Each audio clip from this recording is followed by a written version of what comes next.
പ്രിയ സുഹൃത്തുക്കളെ, ഇന്നൊരു നല്ലൊരു വീഡിയോ ആയിട്ടാണ് ഞാൻ നിങ്ങളുടെ മുന്നിലേക്ക് വന്നിരിക്കുന്നത്.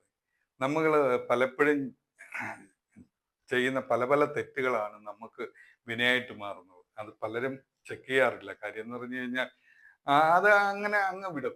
പക്ഷെ നമുക്കത് ദോഷമാണ്. അങ്ങനെ നിങ്ങൾ ചെയ്യാതിരിക്കുക. അങ്ങനെയൊക്കെ നമ്മൾ ചെയ്തു കഴിഞ്ഞു കഴിഞ്ഞാൽ നമുക്ക് കുറേ ദോഷങ്ങൾ നമ്മളെ പടിക്കൽ നിന്ന് നമുക്ക് പടിയിറക്കി വിടാൻ പറ്റും.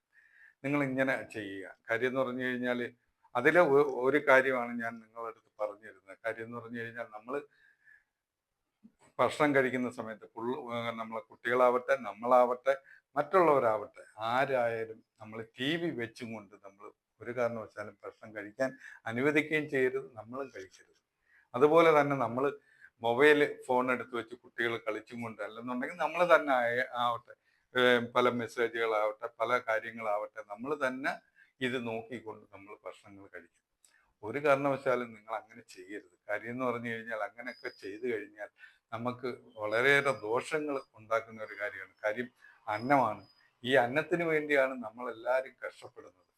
ആ ഒരു ബഹുമാനം നമ്മൾ എപ്പോഴായാലും ഈ അന്നത്തിന് നമ്മൾ കൊടുക്കണം. കൊടുത്തില്ലെന്നുണ്ടെങ്കിൽ നമുക്കത് തിരിച്ചടിയാണ്. അതുപോലെ മറ്റൊരു കാര്യം എന്ന് പറഞ്ഞു കഴിഞ്ഞാൽ നമ്മൾ എല്ലാവരും, അതായത് ഒരു നേരമെങ്കിലും നമ്മൾ കുടുംബാംഗങ്ങളൊത്ത് എല്ലാവരും കൂടെ ചേർന്ന് നമ്മൾ ഒരു നേരമെങ്കിലും നമ്മൾ ഭക്ഷണം കഴിക്കണം. അങ്ങനെ ഭക്ഷണം കഴിച്ചെങ്കിൽ മാത്രമേ ആ വീട്ടിൽ ഒരു ഒത്തൊരുമയും ഐക്യവും ഉണ്ടാവത്തുള്ളൂ. അങ്ങനെ നിങ്ങൾ ചെയ്ത് മുന്നോട്ട് പോവുകയാണെന്നുണ്ടെങ്കിൽ തീർച്ചയാണ് നല്ലത് വരും. അതുപോലെ നമ്മൾ കുട്ടികൾ ഡൈനിങ് ടേബിളിലൊക്കെ ഇരുന്ന് ഭക്ഷണം കഴിക്കുന്ന പല കുട്ടികളുണ്ട്.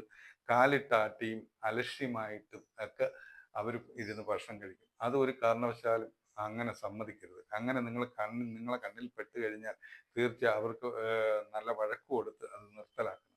അതുപോലെ തന്നെ നിങ്ങൾ ചെയ്യേണ്ട വേറൊരു കാര്യം എന്ന് പറഞ്ഞു കഴിഞ്ഞാൽ, നമ്മൾ ദൂരത്തായിരിക്കും നമ്മളെ മൊബൈൽ ഫോണുകൾ ഇരിക്കുന്നത്. ചിലപ്പം നമ്മൾ നമ്മൾ കഴിച്ചുകൊണ്ടിരിക്കുന്ന സമയത്ത് ആ ഫോൺ ബെല്ലടിക്കും. ആ ബെല്ലടിക്കുന്ന സമയത്ത് നിങ്ങൾ എണ്ണീറ്റ് പോയി ആ ഫോണുകൾ പലരും എടുക്കാറുണ്ട്. ഒരു കാരണവശാലും നിങ്ങൾ അങ്ങനെ ചെയ്യരുത്. നമ്മൾ അന്നത്തിൻ്റെ മുന്നിൽ നിന്നും നമ്മൾ ഭക്ഷണത്തിൽ കൈയിട്ട് കഴിഞ്ഞാൽ അന്നത്തിൻ്റെ മുന്നിൽ നിന്നും ഒരു കാരണവശാലും നമ്മൾ അന്നത്തിൻ്റെ മുന്നിൽ നിന്ന് നമ്മൾ എണ്ണീറ്റ് പോകരുത്. അങ്ങനെ പോയി കഴിഞ്ഞു കഴിഞ്ഞാൽ അത് നമുക്ക് ദോഷമാണ്. അതുപോലെ തന്നെ നമ്മൾ ഈ അന്നം കഴിക്കുന്നതിന് മുമ്പേ നമ്മൾ ഒരു 3 പ്രാവശ്യം ഈ അന്നം നമുക്ക് തന്നതിന് യൂണിവേഴ്സിന് നന്ദി പറഞ്ഞുകൊണ്ട് നമ്മൾ ഈ അന്നം കഴിക്കുക. ഈ അന്നം അങ്ങനെ നിങ്ങൾ കഴിച്ചു കഴിഞ്ഞാൽ തീർച്ചയാണ് നിങ്ങളെ വീട്ടിൽ ഈ അന്നത്തിന് യാതൊരു ബുദ്ധിമുട്ടുകളും ഉണ്ടാവത്തില്ല. ഇതെൻ്റെ ഒരു ഉറപ്പാണ്. ഇത്രയും പറഞ്ഞുകൊണ്ട് ഞാൻ എൻ്റെ വീഡിയോ നിർത്തുകയാണ്. അടുത്തൊരു വീഡിയോ ആയിട്ട് വീണ്ടും നമുക്ക് കാണാം. ബൈ.